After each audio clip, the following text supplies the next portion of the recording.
Eddie Howe received a shock welcome to Tyneside after Norwich draw. They played the 60s hit just like Eddie in the seconds before kick-off. Perhaps the stadium DJ had not considered the lyrics, "Whenever you're sad, whenever you're blue, whenever your troubles are heavy." Then again, he's been here a long time, so maybe he had. How appropriate those words felt just 10 minutes later when Ciaran Clark's brainless indiscretion reduced Newcastle to 10 men. Eddie Howe looked stunned, even instructing his centre-back to remain on the field in the vain hope of a VAR reversal. But this has long been a football club prone to calamity. For seasoned observers, there was no surprise whatsoever in the ghastly sight of another self-inflicted wound. They had come out all guns blazing and shot themselves straight in the foot. Welcome to Tyneside, Eddie.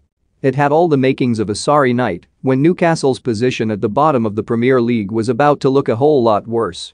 But the reaction of the crowd was different to how it might have been under previous owners and management.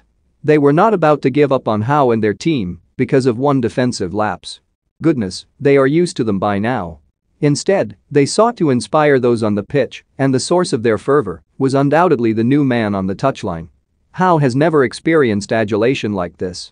His first home match in charge of Bournemouth was in front of 5,946. Even in the Premier League their average gate was a little more than 10,000. Here, 50,000 sung his name, and right from kickoff there was a 2-minute rendition of Eddie Howe's Black and White Army. Earlier, a banner was unfurled bearing the words, "Make each day your masterpiece." It was a reference to a message Howe has printed on his office wall. It was not lost on the manager either. He duly wandered onto the turf and waved to all four corners of St. James Park, a belated introduction given his COVID-enforced absence for the 3-3 home draw with Brentford 10 days previous. Howe had heard the fans celebrating Newcastle's goals from the isolation of his Riverside hotel room that afternoon.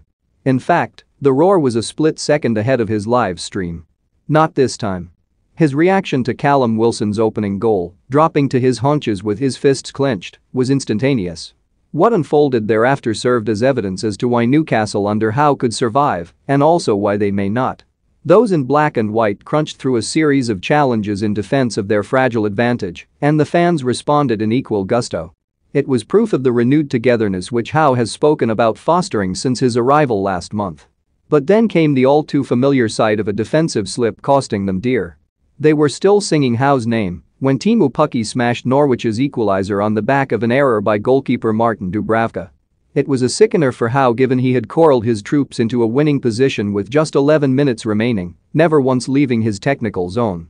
But while he might not have thought beforehand that a 1-1 draw at home to Norwich would be a platform from which to build, this felt more uplifting than deflating for those of a black and white persuasion, even if they do remain in desperate trouble at the foot of the table.